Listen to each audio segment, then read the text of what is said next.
자, 어린이 여러분, 하나님 말씀 들읍시다. 일어설래요? 이현이, 소윤이.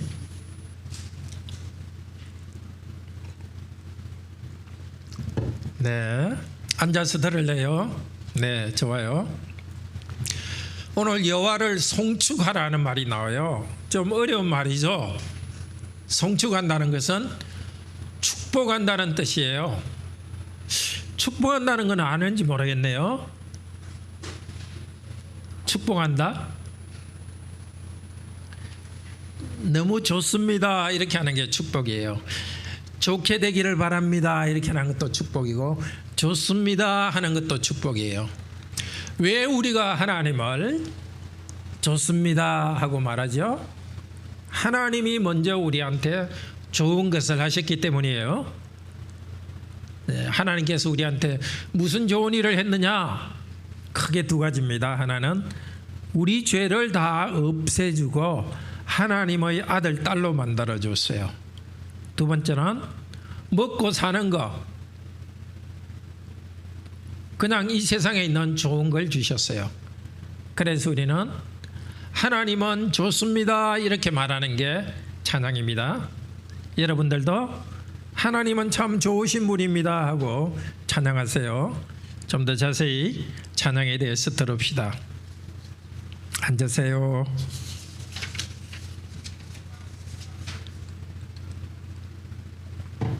내 영혼아,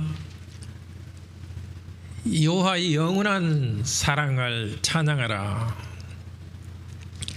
우리가 기쁨이 없는 중요한 이유 중에 하나가 찬양하지 않기 때문입니다. 하나님을 향해서 찬양할 때 크기에 우리의 기쁨이 있습니다.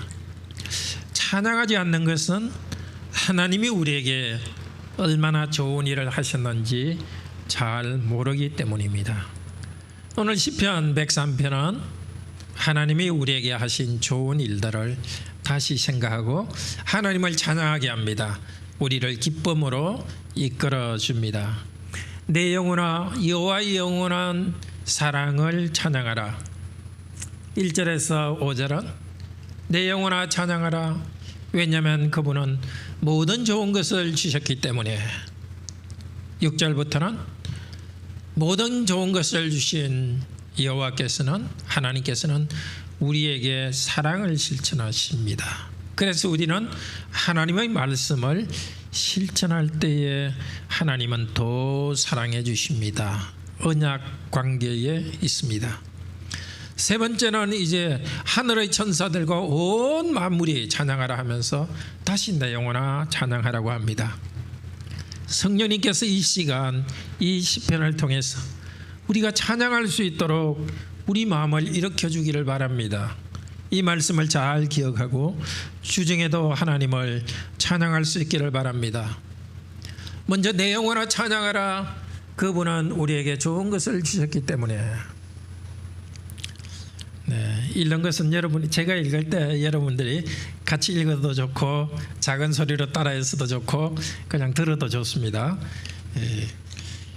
아까 같이 읽을 때 한 번 했고 여기 한 번 또 읽고 나중에 찬양하면 3번이나 돼가지고 너무 많이 느낄까 봐서 오전에는 그렇게 3번 했지만 이번에는 여러분 편한 대로 하십시오. 1절 2절 이렇게 찬양합니다. 내 영혼아 여호와를 송축하라. 내 속에 있는 것들아 다 그의 거룩한 이름을 송축하라. 내 영혼아 여호와를 송축하며 그의 모든 은택을 잊지 말지어다. 송축하라 송축하라 송축하라. 내 영혼아 내 속에 있는 것들아 내 영혼아. 왜 이렇게 반복할까요? 우리가 하나님을 찬양하는데 좀 게으르기 때문입니다. 이 말씀을 통해서 우리에게 찬양하는 것을 일으키려고 합니다. 찬양해야 될 이유는 하나님은 거룩하신 분이기 때문입니다.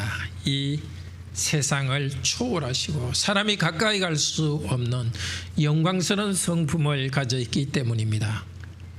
또 하나 찬양해야 될 이유는 그분은 우리에게 은택을 주셨기 때문입니다. 그것은 좋은 것을 우리에게 주셨다는 것입니다. 잊지 맙시다. 하나님께서 우리에게 좋은 것을 주셨다는 것. 하나님은 거룩하신 분이라는 것을 기억하고 찬양합시다. 찬양하는 것을 우리는 잊어버릴 수가 있습니다. 게으를 수가 있습니다. 알고 배워야 되고 이 시편으로 찬양하는 것을 배웁시다. 근데 우리가 찬양에 대해서 또 잘못 있는 것 중에 알고 있는 것 중에 하나는 뭔가 찬양하고 싶은 마음이 일어나야 찬양한다고 생각합니다. 찬양을 우리의 어떤 감정의 표현으로 생각합니다. 찬양은 내 감정의 표현이 아닙니다. 아니면 자연 만물을 통해서 감정을 이입하는 소정시도 아닙니다. 찬양은 하나님이 하신 일을 고백하는 것입니다. 찬양은 서사시입니다. 감정이 없을 때도 내 영혼아 일어나라 하고 자기 영혼에 내 내면에 대해서 이야기하면서 나를 일깨웁시다. 나에게 말하고 의지로 나를 일깨울 때 우리는 찬양 안으로 돌아갑니다. 그럴 때 그 이름을 송축하며 우리는 기뻐할 수 있습니다. 찬양의 이유, 하나님께서 우리에게 주신 좋은 것의 이유를 3절 5절에서 더 자세히 말합니다. 그가 내 모든 죄악을 사하시며 내 모든 병을 고치시며 내 생명을 파멸해서 속량하시고 인자와 긍휼로 관을 씌우시며 좋은 것으로 내 소원을 만족하게 하사 내 청춘을 독수리같이 새롭게 하시는도다. 좋은 것의 제일 첫 번째는 우리 죄를 용서해 주신 것입니다. 죄 때문에 어두워서 하나님 앞에 갈 수 없고 영원한 지옥이 우리를 기다리고 있었습니다. 죄를 용서하셔서 하나님의 거룩과 영광을 찬양할 수 있게 하셨습니다. 죄 용서하신 결과로 우리에게 주시는 축복들, 우리의 질병을 고치시고 우리를 멸망으로부터 구원하여서 생명을 주십니다. 믿는 성도들은 간구할 때 병으로부터 지켜주십니다. 그러나 우리가 병이 다 병으로부터 치유받지 않고 어느 정도 병을 가지고 살아갑니다. 어떤 성도는 많은 병이 있습니다. 그러나 하나님께 사랑을 받은 성도에게는 하나님을 찬양할 수 있을 정도의 건강은 주십니다. 이 세상 누구도 100% 건강한 사람은 없습니다. 어느 정도의 건강, 어느 정도의 질병 가운데서 살아갑니다. 하나님께서는 하나님을 찬양할 수 있을 정도의 건강과 생명을 주셨으니까 하나님을 찬양합시다. 세 번째 하나님께 주시는 복은 긍휼과 인자하심입니다. 인자하심은 헤세드, 언약의 사랑입니다. 오늘 인자하심이 4번 정도 계속 나옵니다. 하나님 쪽에서 먼저 사랑하셔서 자비를 베풀어 주신 것, 그것이 우리에게 가장 큰 복입니다. 우리의 광과 우리의 영광, 우리가 한 수고와 노력 때문이 아니라 하나님께서 우리에게 자비를 베풀어 주신다는 이것이 우리의 영광이 됩니다. 넷째로 하나님께서는 내가 필요한 것을 풍족히 누리게 주시고 또 내 안에 힘을 주셔서 그것을 즐기게 하십니다. 하나님 믿지 않은 사람들은 많은 것이 있어도 즐기지 못합니다. 부족하고 또 그것을 잃어버릴까 불안합니다. 하나님의 은혜를 찬양하는 나는 좀 부족하더라도 만족하고 감사할 것이 있습니다. 나이는 들어도 젊음의 힘을 주십니다.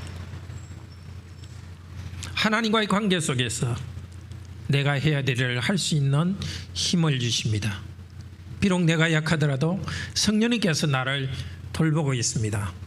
믿음 안에서 젊음을, 청춘을 유지합니다. 나이가 들어가면서 육체가 약해지더라도 고린도후서 4장 16절은 이렇게 말합니다. 우리의 겉사람은 낡아지나 속사람은 날로 날로 새롭도다.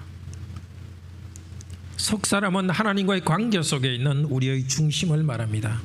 하나님의 관계 속에서 우리의 중심이 젊음으로 살아있기 때문에 육체가 약할 때도 우리는 젊음을 유지합니다. 이 복을 주셨기 때문에 내 영혼아 찬양하라고 말하는 것입니다. 많이 있어도 내 영혼아 찬양하라. 좀 부족해도 하나님과의 관계 속에서 만족할 수 있기 때문에, 건강이 부족해도 하나님을 찬양하고 사명을 다할 수 있을 정도는 주셨기 때문에 찬양합니다. 두 번째로 이 은혜를 주신 것을, 이 좋은 것을 주신 것을 좀 더 구체적으로 설명합니다. 6절에서 18절은 하나님께서 우리에게 사랑으로 행하시고 또 우리가 하나님의 언약 말씀을 행할 때에 더 사랑해 주십니다. 5절까지는 나에 대해서 내게 주신 것을 찬양했고, 이제 6절부터 18절은 우리에게 주신 것을 찬양합니다. 내가 지금 누리는 것은 교회 공동체의 한 지체로서 하나님께서 주시는 것입니다. 또 6절부터는 행한다는 말이 여러 번 나옵니다. 이 말씀을 들으시면서 우리 주보에 나와 있는 사역을 펴시고, 사역과 또 우리 공인 성경을 보시면서 대조하면서 보시기 바랍니다. 행한다는 말을 우리 원래의 그 단어에 있는 것을 우리 성경에는 여러 가지로 다르게 번역했기 때문입니다. 자, 여호와께서 공의로운 일을 행하시며 6절 억압당하는 모든 자를 위하여 심판하시도다. 여호와 하나님께서는 마음으로만 생각하고 있는 분이 아니십니다. 실천가입니다. 행동하십니다. 공의를 행하십니다. 억압당하는 자를 해방시켜 줍니다. 하나님의 공의는, 의로움은 바로 억압하는 당하는 자들을 해방시켜 주시는 구원입니다. 여기 공의로운 일 되어 있지만 원래는 공의로운 일들로 되어 있습니다. 의들. 계속해서 문법적으로 말이 안 되죠. 의라는 것은 그게 맞으면 뭐 추상명사인가요? 그러니까 들이라고 해서는 안 되는데, 들 이렇게 해서 계속해서 의로운 일들을 하신다는 것입니다. 앞서간 성도에게도 우리들에게도 우리가 눌리고 억압된 때로부터 해방시켜 주십니다. 구원의 일을 행하십니다. 죄의 노예가 됐던 우리들, 마귀의 노예가 됐던 우리들을 해방시켜 주시고 계속해서 해방시켜 주십니다. 하나님께서 백성들을, 억압된 백성을 해방시킨 구체적 예가 바로 출애굽입니다. 7절 이렇게 찬양합니다. 그분의 행위를 모세에게, 그분의 행사를 이스라엘 자손에게 알리셨도다. 첫 번째 나오는 그분의 행위는 길입니다. 길, 그분의 길들, 의역하면 행위가 되죠. 두 번째 행사는 그분의 행위들입니다. 자, 하나님께 사시는 길들, 하나님께 사시는 행동, 바로 그것은 이집트에서 백성들을 억압하는 자들에게 기적의 일을 행하신 것입니다. 광야에서 기적을 행하신 것입니다. 하나님의 백성이 갈 길을 인도해 주셨습니다. 시내산까지 인도하셔서 거기에서 언약의 말씀, 십계명을 주시고 언약을 맺었습니다. 앞으로 하나님의 백성들이 새 땅에 들어가서 새롭게 살아야 될 길들을 보여주었습니다. 요한복음 14장 7절에서 예수님께서 말씀하십니다. 내가 곧 길이요 진리요 생명이니 나로 말미암지 않고는 아버지께로 올 자가 없느니라. 우리는 예수님을 믿고서 하나님 아버지께 나아갈 수 있게 되었습니다. 예수님 그분이 길이 되셨습니다. 마태복음 7장 12절에서는 말씀하십니다. 멸망으로 인도하는 문은 크고 그 길이 넓어 거리로 들어가는 자가 많고 생명으로 인도하는 문은 좁고 길이 협착하여 찾는 자가 적음이라. 길이 되신 예수님께서는 그분의 피로서 우리를 구원해 주시고 우리에게 우리가 걸어갈 길, 말씀을 따라 걸어갈 길을 주셨습니다. 그런데 구약 백성들은 하나님의 은혜로 길을 걸어왔지만 앞으로 걸어가야 될 길을 걷는 데서는 잘못했습니다. 시내산에서 은혜 언약을 맺었던 바로 그 순간에 그들은 금송아지를 만들어서 이것이 하나님이라 하면서 우상을 섬기듯이 하나님을 섬겼습니다. 그때 하나님께서는 이스라엘 백성을 다 멸망시키려고 했습니다. 모세가 하나님께 간구했고 하나님께서는 용서해 주셨습니다. 모세의 간구도 간구지만 하나님 그분께서 용서해 주신 것입니다. 8절이 바로 그때 하신 말씀입니다. 8절은 금송아지 사건 때 용서해 주시면서 하신 말씀입니다. 출애굽기 34장 6절을 그대로 옮긴 것입니다. 8절 이렇게 말합니다. 여호와는 긍휼이 많으시고 은혜로우시며 노하기를 더디하시고 인자하심이 풍부하시도다. 긍휼을 베푸셔서 이 백성들을 구원했습니다. 구원받은 백성들이 하나님께 신실하지 않으실 때 멸망하지 시키지 않으시고 인자하심을 풍부하게 주셨습니다. 노하시는 분입니다. 진노하시는 분입니다. 금송아지 만든 사람들, 주동이 되는 사람은 죽였습니다. 그러나 하나님의 자비하심이, 언약의 사랑이 너무 커서 그들을 구원하셨습니다. 살려주셨습니다. 하나님께서는 과거에 금송아지 사건 때 용서해 주신 것, 이것을 보면서 구약 성도들은 지금도 자신의 연약함을 용서해 주시는 하나님을 찬양했습니다. 아마도 포로기에 불순종해서 바벨론 포로에 잡혀갔던 이 성도들은 다시 바벨론에서 돌아온 다음에 자기들이 죄악 때문에 끌려갔다가 돌아올 수 있도록 은혜를 베풀어 주신 하나님을 찬양했을 겁니다. 우리도 마찬가지입니다. 우리는 하나님이 우리에게 베풀어 주신 그 사랑에 신실하지 않고 사랑에서 떠날 때가 있습니다. 하나님께서는 결코 우리를 버리지 아니하시고 신실하십니다. 물론 우리에게 노하십니다. 죄를 지었을 때 아무 일도 없는 것처럼 그냥 넘기지는 않습니다. 매를 드시기도 하십니다. 그냥 넘기지는 않습니다.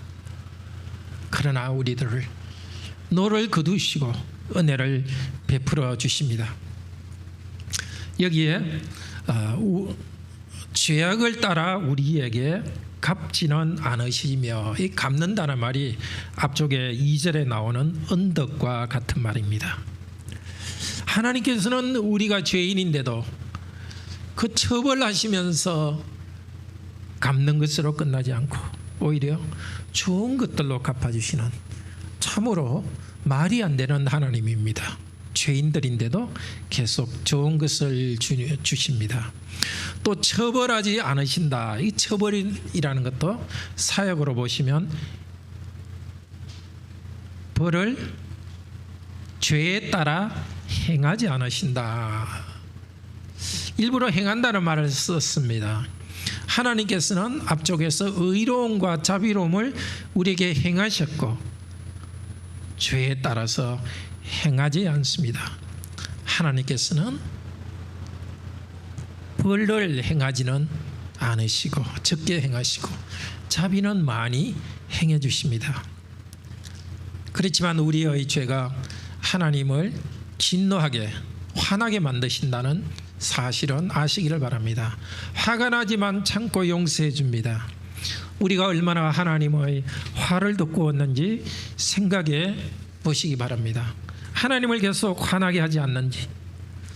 우리를 너무나 사랑하기 때문에 사랑하는 그분 하나님으로부터 떠나는, 우리가 떠날 때 하나님이 화가 나도록 하시고 있지는 않은지 우리 자신을 돌아봅시다. 그런 일이 있는데도 불구하고 계속 사랑하시는 하나님을 찬양합시다. 그 하나님께서 행동하시는 하나님에 대해서 말하면서 11절부터는 특별히 경외하는 자에게 언약의 사랑을 베푸신다는 것을 강조합니다. 11절에서 13절 이렇게 찬양합니다. 이는 하늘이 땅에서 높은 같이 그를 경외하는 자에게 그의 인자심이 크심이로다. 동이 서에서 먼 것 같이 우리의 죄가를 우리에게서 멀리 옮기셨으며 아버지가 자식을 긍휼히 여김같이 여호와께서는 자기를 경외하는 자를 긍휼히 여기시나니. 자, 하나님께서 우리가 선을 행했기 때문에 우리에게 자비를 베풀지는 않으십니다. 우리와 관계없이 우리를 선택하셨고 은혜를 베푸십니다. 근데 여기서는 경외하는 자에게 주권을 달고 있습니다. 앞뒤가 맞지 않는 것 같습니다. 무조건적으로 사랑하는 분이신데 꼭 경외해야 되는가?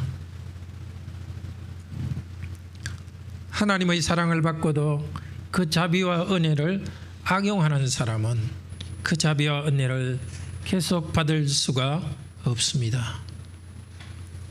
하나님의 사랑은, 자비하심은, 언약의 사랑은 너무 높습니다. 하늘이 땅으로부터 높음까지 높습니다. 우리의 죄가 동으로부터 서쪽으로 멀게 하듯이 멀게 하셨습니다. 높고 넓은 하나님의 사랑, 이 큰 사랑을 경험하고도 하나님 앞에서 자기 원하는 대로 하는 자들은 그 은혜를 받을 수가 없습니다.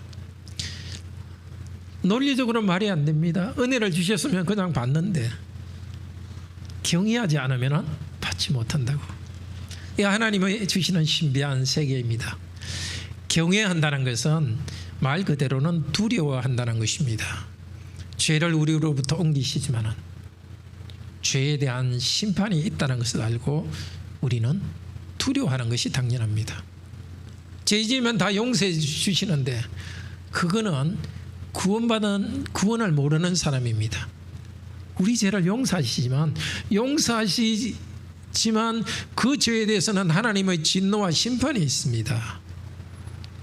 구체적인 하나의 죄에 대해서 그냥 넘어가실지 안 넘어가실지는 하나님께서 결정하십니다. 예수 그리스도 안에서 우리를 끝까지 구원으로 인도하시지만 그것 또한 자동으로 되는 것이 아니라 하나님께서 계속 용서해 주시는 하나님의 행위가 있고 하나님의 진노하심이 있고 진노하신 가운데 용서하는 것이 있습니다. 용서받는 죄라 할지라도 죄와 심판 앞에 우리는 두려워해야 됩니다. 그리고 그 큰 죄를 용서하시는 그 사랑 앞에 우리는 존경하면서 두려워합니다. 너무 큰 은혜를 받으면 좀 두렵지 않습니까? 예. 심판자 그분께서 우리의 아버지시니까 심판자이기 때문에 두려워하고 아버지이기 때문에 또 존경하면서 두려워합니다. 지난주에 들었던 베드로전서 1장에서 심판하시는 그분을 아버지라 부른 적 나그네로 있을 때를 두려움으로 지내라.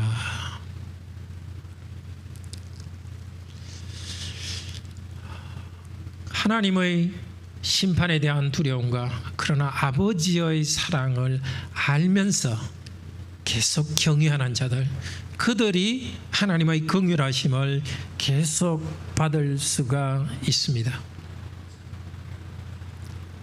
그 큰 은혜를 받은 사람은 결코 그렇게 경박하게 행하지 않습니다. 14절은 이렇게 말합니다. 이는 그가 우리의 체질을 아시며 우리가 단지 먼지뿐임을 기억하심이라. 자, 체질을 아시기 때문에 우리를 용서합니다. 이 체질이라는 말이 창세기에 쭉 나오는데요. 창세기 2장 7절에서 하나님께서 사람을 흙으로 빚어서 지으시고 할 때 지으시고 이것이 체질을 만드시고입니다. 여기 먼지 이것이 흙입니다. 같은 말을 씁니다.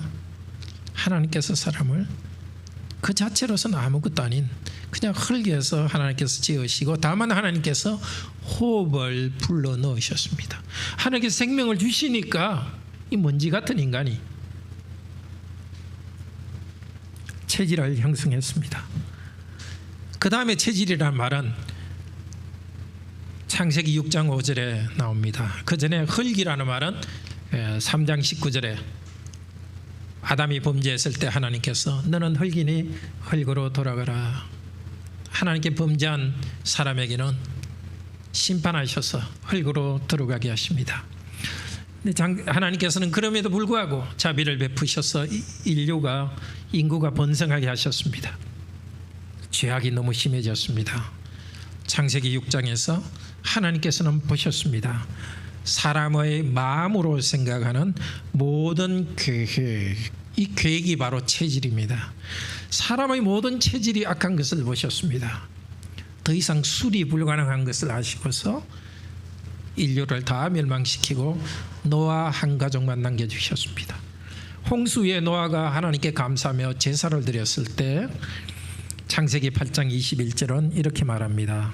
여호와께서 그 향기, 제물의 향기를 받으시고 내가 다시는 사람으로 말미암아 땅을 저주하지 아니하리니 이는 사람의 마음의 계획하는 바가 바로 체질입니다. 사람의 체질이 워낙 악하기 때문에 그대로 갚아가지고는 또 인류를 멸할 것 같으니까 홍수를 심판하지 않으시고 좀 내버려 두셔서 살아가게 하십니다. 사람의 체질이 다르게 말하면 본성이 악합니다. 그래서 심판하시지만 악하기 때문에 그래도 보존하고 살려주십니다. 그런데 그 중에 일부의 사람들, 저와 여러분은 특별히 선택하셨습니다. 본성의 악함을 아시지만 우리 죄를 용서하시고 특별한 사랑을 주셨습니다. 하나님을 경외하게 하시고 경외할 때 자비를 계속 베풀어 주십니다. 우리는 흙과 같은 먼지와 같은 인생입니다. 15절 16절에서는 그것을 좀 더 자세히 말하면서 이 흙과 먼지와 같은 인생 이렇게 말합니다. 15절 16절 인생은 그날의 풀과 같으며 그 영화가 들의 풀과 같도다. 그것은 바람이 지나가면 없어지나니 그 있던 자리도 다시 알지 못하거니와 이렇게 허무하게 인생은 끝납니다. 먼저 부모님 또 할아버지 할머니를 이렇게 떠나보낸 분들은 아실 겁니다. 어제까지는 번이 같이 살았는데 오늘은 그냥 사라지지 않습니까? 아주 유명하고 많이 성취한 사람도 사라집니다. 하나님이 없다면 너무 허무합니다. 그래서 우리는 이런 삶 앞에서 겸손하게 됩니다. 허무하다 하지 않고 오히려 하나님만 신뢰하게 됩니다. 신뢰하는 삶을 경외하는 자라고 다시 말합니다. 17절 18절 여호와의 인자하심은 자기를 경외하는 자에게 영원부터 영원까지 이르며 그의 의는 자손의 자손에게 이르리니 곧 그의 언약을 지키고 그의 법도를 기억하여 행하는 자에게로다. 풀과 같고 풀의 꽃과 같이 인생은 사라지지만 그러나 영원부터 영원까지 은혜를 받는 사람이 있습니다. 우리는 없어지는데 하나님께서만 영원부터 영원까지 은혜를 주시겠습니까? 영원부터 영원까지 은혜를 주신다는 것은 우리도 영원한 영생을 누린다는 것입니다. 어떤 사람? 자기를 경외하는 자에게 여호와의 인자하심, 언약의 헤세드는 영원히 우리에게 있게 내려주십니다. 그의 의는 자손의 자손에게, 의는 뭐라 그랬죠? 구원하는 은혜라고 그랬죠. 자비를 베푸시고 죄와 고통과 역경으로부터 구원하는 그 은혜는 우리뿐만 아니라 자손에게로 이어져 내려갑니다. 바로 우리는 자녀들을 유아 세례를 주면서 언약이 영원하다는 것을 표를 찍습니다. 하나님을 경외하는 자를 18절에는 다른 말로 해서 그의 언약을 지키는 자라고 합니다. 인자하심, 17절에 인자하심은 언약의 사랑을 인자하심이라고 말했습니다. 언약의 사랑을 베푸리신 하나님께서는 우리에게도 언약의 명령을 주시고 지키라고 하십니다. 그 법도를 기억하여 행하는 자에게. 앞쪽에서 하나님의 행하심을 몇 번 이야기했죠. 하나님께서는 언약을 맺으시고 하나님 쪽에서 의무와 책임을 다했습니다. 우리에게도 은혜를 받은 자답게 은혜 안에서 언약을 행해라고 합니다.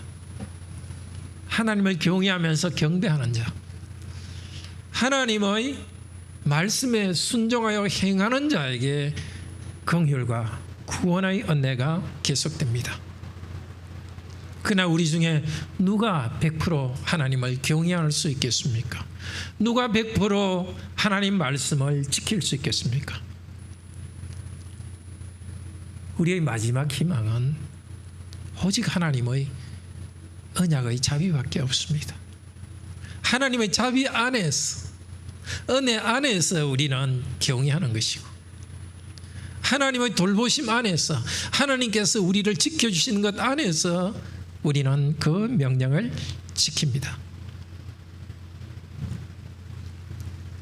그 은혜가 우리를 경외하도록 만들고, 하나님 은혜가 우리에게 언약의 말씀을 지키게 만들어서 다시 하나님의 은혜를 받게 하십니다. 이 은혜가 우리의 후손에까지 계속 흘러가기 때문에 우리는 자녀들에게, 오늘도 예배 시간에 우리 어린 자녀들을 앉혀서 말씀을 함께 배우고 예배를 드립니다. 우리 자녀들에게 말씀을 가르칩니다. 마지막으로 성도는 천사들과 모든 피조물아 찬양하라고 초대합니다. 앞쪽에서 내 영혼아 찬양하라 했고, 두 번째는 우리에게 주신 하나님의 행하심을 이야기하면서 우리도 하나님의 행하심 안에서 우리도 행하고 경배함으로써 그 은혜를 받자고 말했습니다. 그런데 하나님의 능력과 의로우심은 땅에만 있지 않습니다. 영적 세계와 온 우주에 하나님의 왕국이 있습니다. 19절이 이렇게 말합니다. 여호와께서 그의 보좌를 하늘에 세우시고 그의 왕권으로 만유를 다스리시로다. 하늘 영적 세계, 만유 온 우주를 다스리십니다. 20절 21절에서 천사들에게 찬양하자고 합니다. 능력이 있어 여호와의 말씀을 행하며 그의 말씀의 소리를 듣는 여호와의 천사들이여 여호와를 송축하라. 그에게 수종들며 그 뜻을 행하는 모든 천군이여 여호와를 송축하라. 천사와 천군들에게 뭐라고 표현합니까? 그들은 여호와의 말씀을 듣고 행하는 자들이라고 합니다. 땅에서 하나님의 은혜를 받아서 그 언약의 말씀을 우리가 행하지만 하늘에서는 그 하나님의 말씀을 더 잘 듣고 있습니다. 천사들은 더 잘 순종하고 있습니다. 그리고 그들은 이미 찬양하고 있습니다. 우리는 잘 모르지만 이 시를 지은 성도는 예언자였기 때문에 하나님께서는 이 영적 세계를 이렇게 계시하면서 보여주십니다. 천사들은 이미 찬양하고 있는데 왜 더 찬양하자고 합니까? 우리를 격려하기 위해서입니다. 이미 찬양하고 있는 여기에 우리도 참여하자. 그리고 하나님 말씀을 듣고 행하고 있는 천사들, 그 천사들에 대해서 뭐라고 수식합니까? 20절에 보면 능력이 있어. 능력이 많은 그 천사들도 교만하지 않고 하나님 말씀을 듣고 순종합니다. 하물며 약한 우리들은 더 하나님 말씀을 듣고 순종해야 되지 않겠습니까? 하나님 말씀을 듣고서 찬양해야 되지 않겠습니까? 22절 찬양이 이어집니다. 여호와의 지으심을 받고 그가 다스리시는 모든 곳에 있는 너희여 여호와를 송축하라. 내 영혼아 여호와를 송축하라. 사람뿐만이 아니라 천사뿐만이 아니라 모든 만물들을 하나님이 지으셨습니다. 그곳에서 다스리시고 있습니다. 하나님의 다스림 때문에 이 모든 만물이 이렇게 유지되고 있습니다. 하나님께서 능력으로 함께하지 않으시면 이 존재 자체가 없어집니다. 자기 존재 자체를 하나님께 의존하고 있는 만물들은 하나님을 찬양해야 합니다. 말이 없는 만물이지만 하나님의 법칙대로 순종하며 나아가고 있는 것이 이미 찬양입니다. 그러나 이 성도는 그들에게 찬양하라고 송축하라고 말합니다. 하나님을 축복하라고 말합니다. 왜 그럴까요? 나도 우리도 찬양하라고 일깨우기 위해서입니다. 계시록 4장 5장에 보면 하늘의 모습이 나옵니다. 하나님 보좌 앞에서 네 생물과 24장로 천사들입니다. 그 하나님 가까이 있는 천사들이 찬송하니까 그 주위로 천군 천사들이 찬송하고 그리고 모든 만물이 찬양합니다. 죽임 당하신 어린 양 예수 그리스도를 찬양합니다. 예수님께서 재림하실 때는 새하늘과 새 땅에서 천사와 만물과 우리들이 다 찬양할 것입니다. 그날을 바라보면서 이 성도는 내 영혼아 여호와를 송축하라고 말합니다. 처음 시작할 때로 내 영혼아 여호와를 송축하라. 마지막에 같은 말을 하지만 훨씬 더 송축하고 있습니다. 하나님께서 하신 일, 천사와 우주가 찬양하는 것을 생각하며 내 영혼을 송축하라고 하고 있습니다.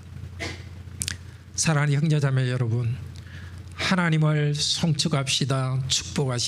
축복합시다. 찬양합시다.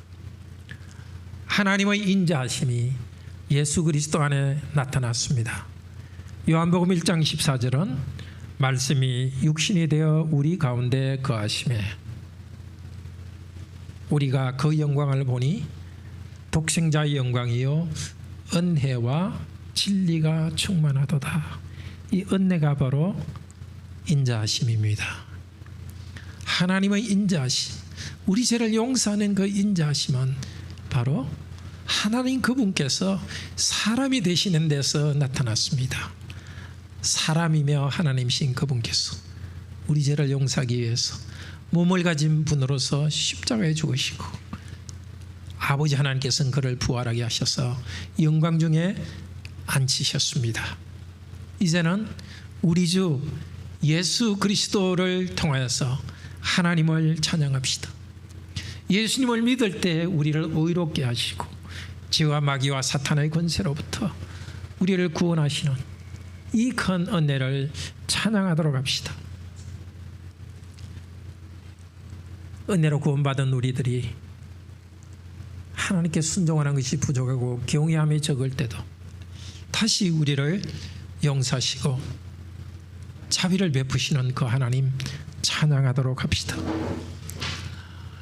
죄를 용서하시고 하나님 자녀로 삼았기 때문에 이 땅의 좋은 것들로 주시는 하나님을 찬양합시다.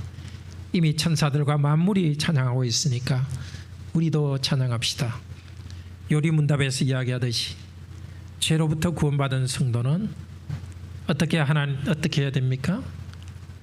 감사를 표시해야 됩니다. 그 감사는 십계명의 가르침을 받아서 삶으로서 감사를 나타내고 또 주기도문을 배우면서 입술로 찬양하는 것입니다.